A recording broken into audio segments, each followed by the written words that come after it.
شما اهل کجایی؟ اهل کجا باشم ماشین گیرم میاد. ببینید من شب راه میفتم میرم سمت تهران. اگه خواستی میتونم شمارم ببرم. خودم دیدم از اون کامیونت است. این حق مردمه، باید برسه دست مردم. مگه تو رابین هودی؟ چی هم؟ رابین هود کیه؟ یه عیار فرنگی از پولدارا میگرفته میده به فقرا. اگر خاطرخواه خاتون شدی یه هشدار جدی بهت بدم، شوهرش از اون سرهنگای خیلی بد. شوهر داری؟ شوهر داشتم. جدا کی بود؟ شوهرت یا اونایی که دنبالتن؟ هر دوشون یکی. پس چرا وقتی پرسیدم شوهر داری گفتی طلاق گرفتی؟ داشتم جدا شدم. اینم قبلا گفتم. کافیه یا بازم بگم؟ جای برنامه چیه؟ با انتقالی موافقت کردن. اسم خودشون رو گذاشتن رابین هودای ایرانی. نکنه میخوای رابین هود باشی؟ این پسر عیار. این گلو بده خانم خاتون، فقط نظام و سی رو بفهمه.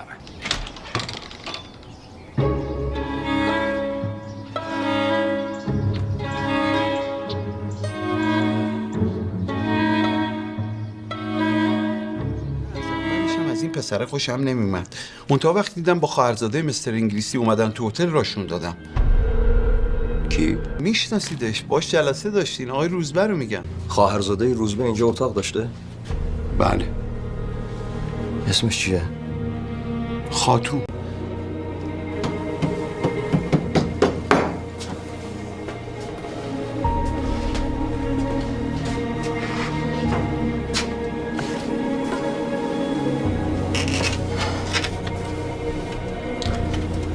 این مردی که آورددش اینجا پیش داییش براش اتاق گرفته، درسته؟ و حسین به این معنی نیست که تو جلساتشون بوده که ها؟ بود. تو همه جلساتی که روزبه با فخار داشت خاتونم بود. اصلا فخار همش خاتون رو میبردیم بر اونور. به نظر من که قربان یه سر و سری با هم. چه سر و سری داشتن مردی که؟ مگه نمیگی با هم کار میکردن؟ چند بار می‌خواستی بندازیش؟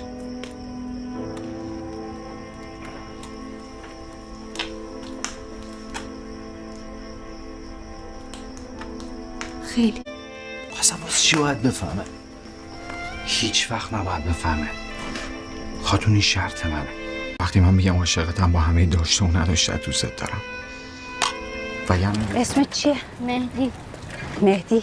یه خانمای دختر کوچولوی فرنگی ندیدی از هتل بیان بیرون؟ چرا از اون ور رفتم؟ رضا رو میشناسی تو؟ بله. بهش بگو ساعت 1 میدون توپخونه جلوی شهرداری روبروی بانک شاهی منتظرشم. خب کجاشو؟ جلو شهرداری. روبروی بانک شاهی. باز کنار هم بیم. وقتی گفتم اون خانمو طلاق دادم یعنی نقطه، یعنی تمام. به دوستانتون بگید سرهنگ ملک به فکر ازدواج با کس دیگریه. ببندین پرونده رابین هودیا رو. در ظاهرم شده جلوی این متفقین عروسی جدیدتو راه بنداز. تلگراف زدم قرار پدرت و مادرم بیان تهران. جون یه سری آدم الان در خطر. ما همین الان باید آقای شیرزاده ببینیم. شما خانمشی دیگه، درسته؟ من خانم من دیدم حلقه رسم انگشت در آوردی.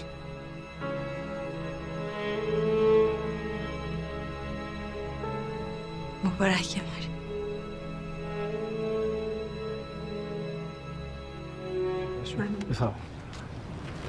سلام علیکم. سلام. خوش آمدید. آقای میرزیم، آقای روزبه، دایی خاتون، همسرشون خانم هلنا. آی خاتون.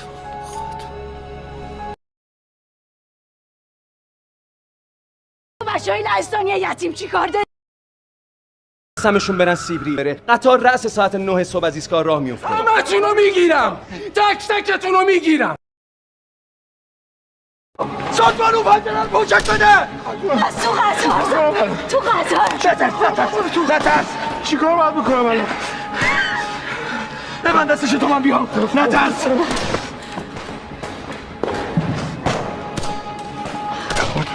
چیکار کنم الان؟ خاتون خاتونم چی شدی؟ شیرزاد گرفتیش. فرار کرد ولی زدمش، زخمیه.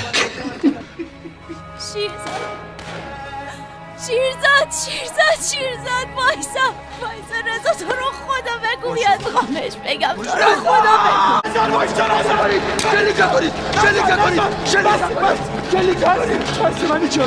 شلیک